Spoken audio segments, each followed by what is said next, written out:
Chapitre 185. L'épisode de la tempête apaisée et les faits qui précèdent. Le 30 janvier 1944. Maintenant que tout le monde dort, je vous fais part de ma joie. J'ai vu l'évangile d'aujourd'hui. Remarquez que ce matin, en le lisant, je m'étais dit « Voici un épisode évangélique que je ne verrai jamais, car il se prête peu à une vision. » Au contraire, au moment où j'y pensais le moins, il est justement venu me combler de joie. Voici ce que j'ai vu. Une barque à voile pas bien grande, mais pas petite non plus. Une barque de pêche sur laquelle 5 ou 6 personnes peuvent aisément se mouvoir. Elle fend les eaux d'un lac d'un bleu intense. Jésus dort à la poupe. Il est vêtu de blanc comme à l'ordinaire. Il a la tête posée sur le bras gauche et il a placé sous son bras et sa tête son manteau gris-bleu replié plusieurs fois. Il est assis, pas allongé, sur le fond de la barque et appuie sa tête sur la tablette qui se trouve à l'extrémité de la poupe. J'ignore le nom que lui donnent les marins. Il dort tranquillement, il est fatigué, il est en paix. Pierre est au gouvernail, André s'occupe des voiles. Jean et 2 autres, dont je ne sais qui ils sont, remettent en ordre amarres et filets au fond de la barque, comme s'ils avaient l'intention de se préparer à pêcher, peut-être pendant la nuit. Je pourrais dire que le jour décline, car le soleil descend déjà à l'ouest. Les disciples ont tous remonté leur tunique à la taille, en la passant dans leur ceinture, pour être plus libres de leurs mouvements, et se déplacer dans la barque, en passant par-dessus rames, sièges, paniers et filets, sans être gênés par leurs vêtements. Ils ont tous enlevé leurs manteaux. Je vois le ciel s'obscurcir et le soleil se cacher derrière des nuages d'orage ayant débouché à l'improviste de derrière le sommet d'une colline. Le vent les pousse rapidement vers le lac. Le vent pour l'instant est en hauteur et le lac est encore tranquille. Il prend seulement une teinte plus sombre et se plie sans surface. Ce ne sont pas encore des vagues, mais ça commence déjà à bouger. Pierre et André observent le ciel et le lac et se disposent à manœuvrer pour accoster. Mais le vent s'abat sur le lac et en quelques minutes, tout bouillonne et écume. Les flots s'entrechoquent et heurtent le bateau, le soulèvent, l'abaissent, le retournent en tous sens, empêchant la manœuvre du gouvernail, tout comme le vent gêne celle de la voile qu'il faut carguer. Jésus dort. Ni les pas, ni les voix excitées des disciples, pas plus que le sifflement du vent et le choc des vagues contre les flancs du bateau et la proue ne l'éveillent. Ses cheveux flottent au vent, et il reçoit quelques embruns. Mais il dort. Jean passe de la proue à la poupe et le couvre de son manteau qu'il a tiré de dessous une tablette. C'est un geste d'amour plein de délicatesse. La tempête devient de plus en plus brutale.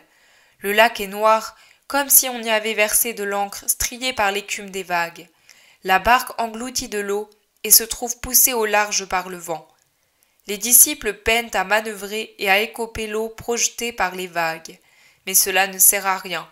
Ils pataugent maintenant dans l'eau qui leur arrive à mi-jambe et la barque ne cesse de s'alourdir. Pierre perd son calme et sa patience. Il passe le gouvernail à son frère et va en titubant vers Jésus qu'il secoue vigoureusement. Jésus se réveille et lève la tête. « Sauve-nous, maître! Nous périssons !» lui crie Pierre. Il lui faut crier pour se faire entendre.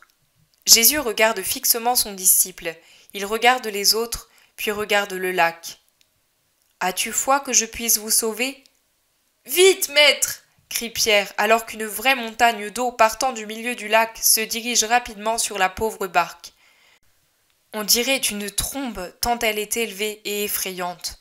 Les disciples qui la voient venir s'agenouillent et s'agrippent où et comme ils le peuvent, persuadés que c'est la fin. Jésus se lève debout sur la tablette de la proue. Sa figure blanche se détache sur la tempête livide.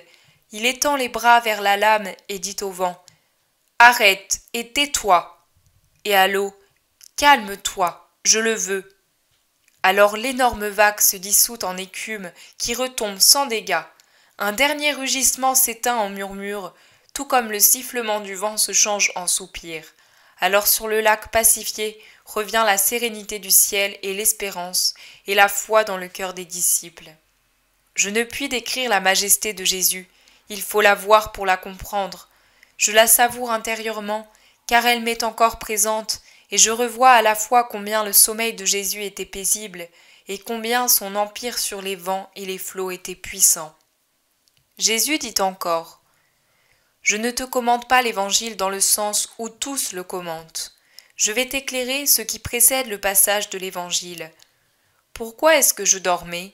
Est-ce que par hasard je ne savais pas que la bourrasque allait arriver? Si, je le savais. J'étais seul à le savoir. Dans ce cas, pourquoi est-ce que je dormais? Les apôtres étaient des hommes, Maria, animés de bonne volonté, mais encore tellement hommes. L'homme se croit toujours capable de tout. Quand ensuite il est réellement capable de quoi que ce soit, il est plein de suffisance et d'attachement à son savoir-faire. Pierre, André, Jacques et Jean étaient de bons pêcheurs. Par conséquent, ils se croyaient insurpassables dans la manœuvre des bateaux. Quant à moi, j'étais pour eux un grand rabbi, mais une nullité comme marin. C'est pourquoi ils me jugeaient incapable de les aider, et quand ils montaient dans la barque pour traverser la mer de Galilée, ils me priaient de rester assis, parce que je ne pouvais rien faire d'autre. Leur affection y était aussi pour quelque chose, car ils ne voulaient pas m'imposer des fatigues matérielles, mais l'attachement à leur savoir-faire dépassait encore leur affection. Je ne m'impose que dans ces cas exceptionnels, Maria. Généralement, je vous laisse libre et j'attends. Ce jour-là, j'étais fatiguée et on me priait de me reposer, c'est-à-dire de les laisser faire, eux, qui étaient si capables. Je me suis donc endormie. Dans mon sommeil se mêlait aussi cette constatation que l'homme est homme, et qu'il veut agir par lui-même sans se rendre compte que Dieu ne demande qu'à l'aider. En ces sourds spirituels et ces aveugles spirituels, je voyais tous les sourds et aveugles spirituels qui, des siècles durant, iraient à leur ruine pour avoir voulu agir par eux-mêmes, alors que je suis penchée sur leurs besoins en attendant qu'ils m'appellent à l'aide. Quand Pierre a crié « Sauve-nous !», mon amertume est tombée comme un caillou qu'on lâche. Je ne suis pas homme, je suis l'homme-dieu. Je n'agis pas comme vous agissez.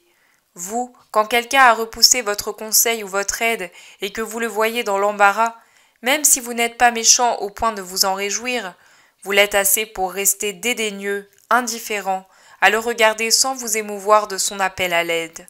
Par votre attitude, vous lui faites comprendre « Lorsque j'ai voulu t'aider, tu n'as pas voulu. Maintenant, débrouille-toi. » Mais moi, je suis Jésus, je suis le Sauveur et je sauve Maria. Je sauve toujours dès qu'on m'appelle. Les pauvres hommes pourraient objecter. Alors pourquoi permets-tu aux tempêtes isolées ou généralisées de se former? Si par ma puissance je détruisais le mal quel qu'il soit, vous arriveriez à vous prendre pour les auteurs du bien, qui en réalité est un don de ma part, et vous ne vous souviendriez plus jamais de moi. Plus jamais. Vous avez besoin, mes pauvres enfants, de la souffrance pour vous rappeler que vous avez un père, comme le fils prodigue qui se rappela qu'il avait un père quand il eut faim. Les malheurs servent à vous persuader de votre néant, de votre déraison, cause de tant d'erreurs, de votre méchanceté, cause de tant de deuil et de douleur, et de vos fautes, cause de punition, que vous vous infligez à vous-même, tout comme de mon existence, de ma puissance, de ma bonté. Voilà le message de l'Évangile d'aujourd'hui. Votre Évangile de l'heure présente, mes pauvres enfants. Appelez-moi. Jésus ne dort que parce qu'il est angoissé de vous voir sans amour pour lui. Appelez-moi, et je viendrai.